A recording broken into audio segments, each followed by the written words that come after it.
Olá, estudantes do terceiro ano. Eu sou a professora Andréia, de História. Hoje, o nosso assunto vai ser a construção do Brasil Império. Quais são os objetivos da nossa aula de hoje? Analisar o processo de consolidação da independência do Brasil.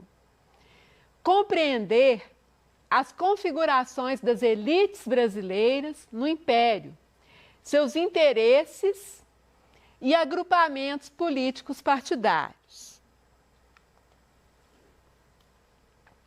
Como foi o processo de construção do Brasil Império?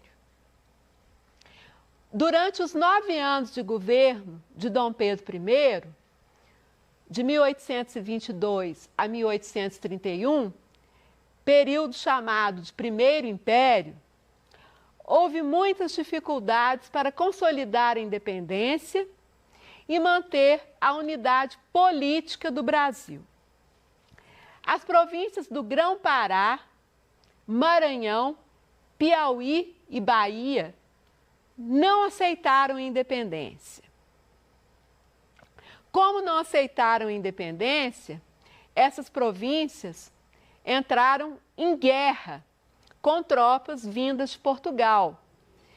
E foi um período de 3 anos de guerras, até a consolidação da independência, até que Portugal reconhecesse a independência do Brasil. Aspectos importantes sobre a estrutura econômica e política do Brasil no Primeiro Império, período de 1822 a 1831. Antes de mais nada, vamos lembrar que foi mantido o trabalho escravo. A principal atividade econômica continuou sendo a agricultura. Ou seja, repare que a estrutura econômica do país continuou sendo exatamente a mesma que era no período da colônia.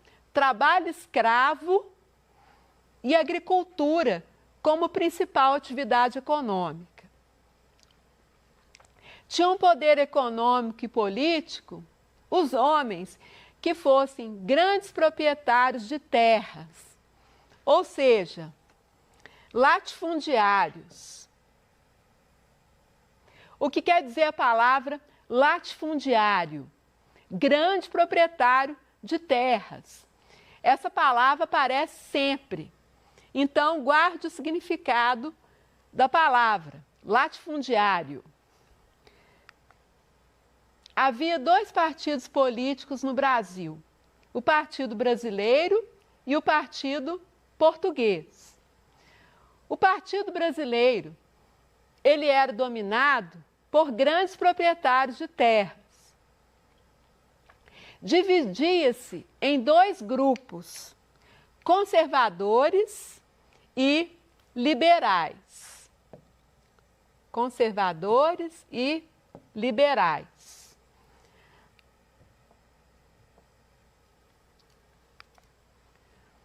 Os conservadores eram liderados por José Bonifácio de Andrade Silva, o principal conselheiro de Dom Pedro no processo de independência.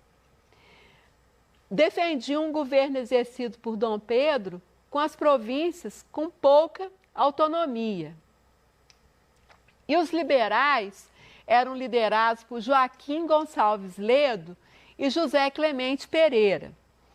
Defendiam a autonomia das províncias. Entre eles, havia os chamados liberais radicais, que propunham a proclamação da República e a abolição do trabalho escravo. Nesse ponto, repare bem que o grupo liberal não era um grupo coeso. Havia liberais que eram republicanos. Eles já queriam o fim da monarquia no Brasil e o fim também do trabalho escravo. Partido Português, ele era formado por militares e comerciantes portugueses. Eram contra a independência e defendiam a política adotada pelas Cortes de Lisboa. Um aspecto muito importante do período do Império é a Constituição de 1824. Ela vigorou durante todo o período do Brasil Império. Então, é muito importante você guardar quais foram os principais aspectos da Constituição de 1824. Antes de mais nada, você sabe o que é uma Constituição? O mesmo que Carta Magna, ou que Carta Constitucional.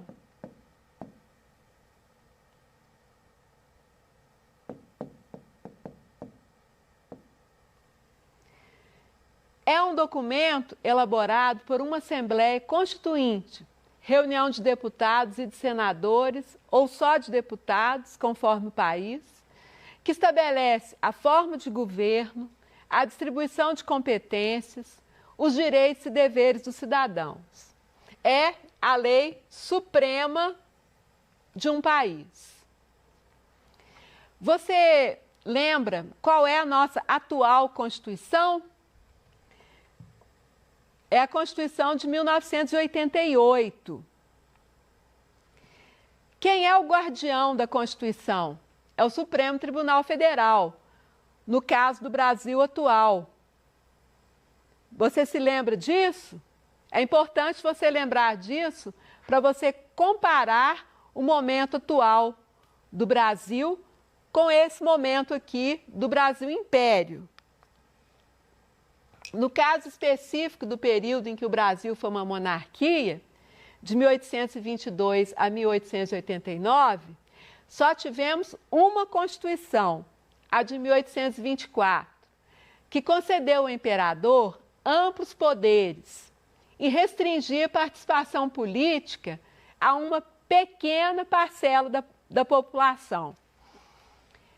Nesse aspecto aqui, pare para pensar se hoje em dia é assim. A nossa atual Constituição, ela também restringe a participação política da população, como a Constituição de 1824, a Constituição do Brasil Império restringia. A Constituição de 1824 estabeleceu um governo que só representava os interesses dos mais ricos da sociedade. Quais que foram as principais características da Constituição de 1824? O governo era uma monarquia hereditária. O poder passava de pai para filho. Repare bem, hoje em dia a nossa Constituição estabelece o quê? Qual é a nossa forma de governo? Uma república, certo? Então, nessa época aqui da história do Brasil, a forma de governo era uma monarquia hereditária. A Constituição de 1824 foi outorgada pelo imperador Dom Pedro I. Outorgada, essa palavra está aqui grifada. Por quê? O que quer dizer outorgada? Quer dizer imposta. Ela foi imposta pelo imperador. Por quê? Ela estava sendo elaborada pelos deputados. E havia deputados que queriam limitar o poder do imperador. Dom Pedro não aceitou isso, tá? Então, com o apoio das Forças Armadas, ele fechou a Assembleia Constituinte em novembro de 1823.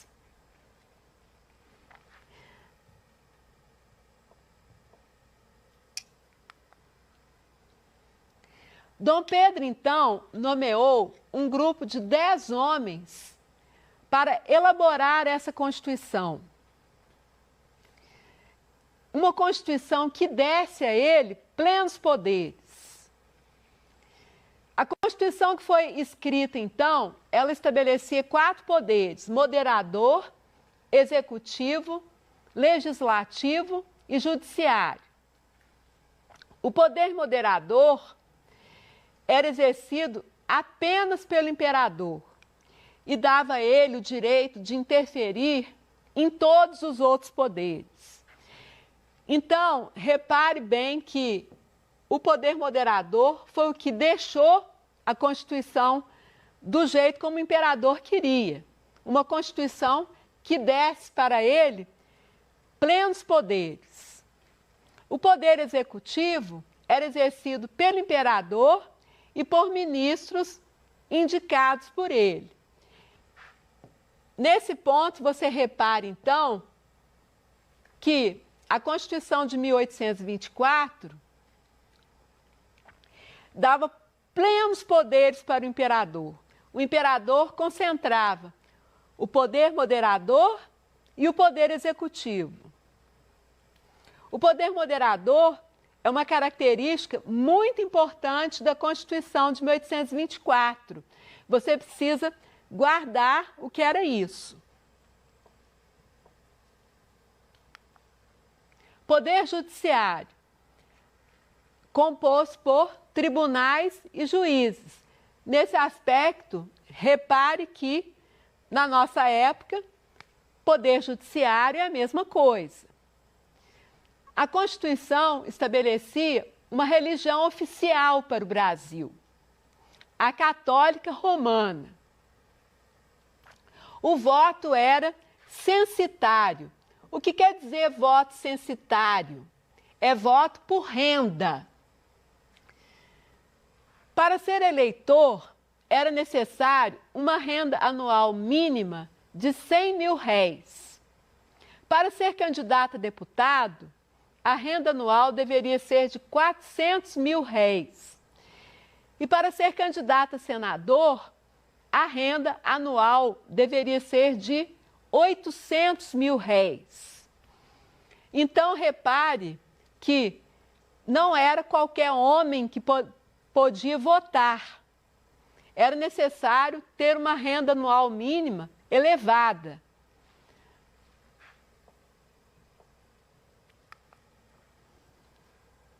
Além disso, os eleitores e candidatos tinham que ser todos homens livres, maiores de 25 anos.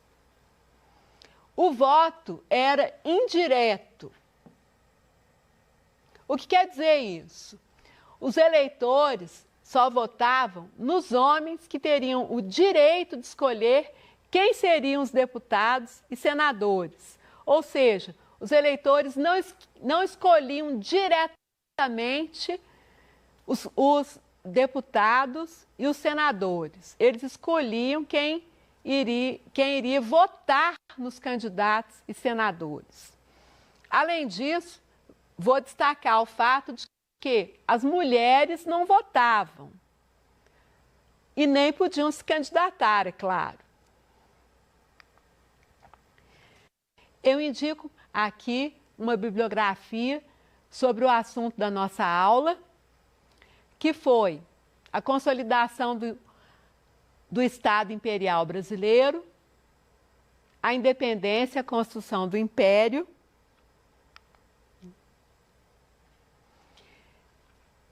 a cidadania no Brasil monárquico, né?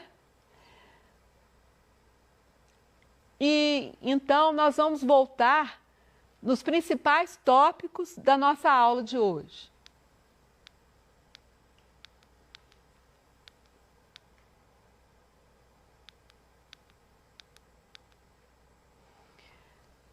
Aspectos importantes sobre a estrutura econômica e política do Brasil Império.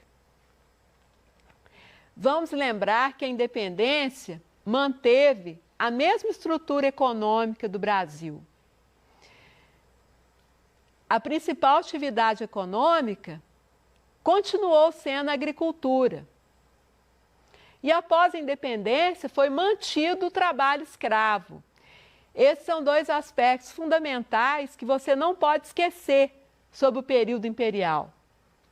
Tinha um poder econômico e político os homens que fossem grandes proprietários de terras, ou seja, latifundiários.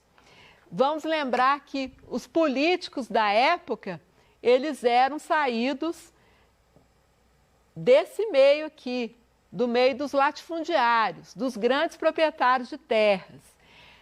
Ter terra, nessa época, significava ter poder.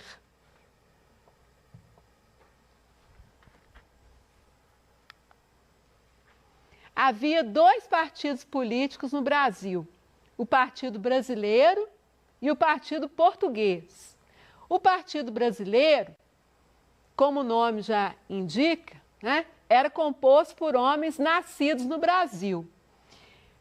E ele era dominado por grandes proprietários de terras. Ele dividia-se em dois grupos, os conservadores e os liberais.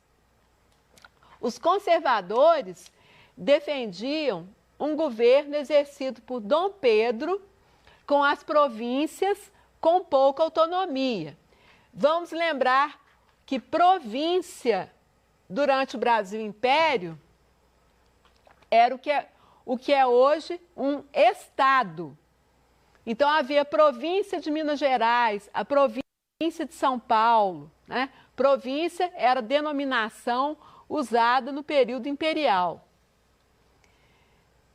Os conservadores eram liderados por José Bonifácio de Andrade Silva, também chamado de o Patriarca da Independência, o principal conselheiro de Dom Pedro no processo de independência do Brasil.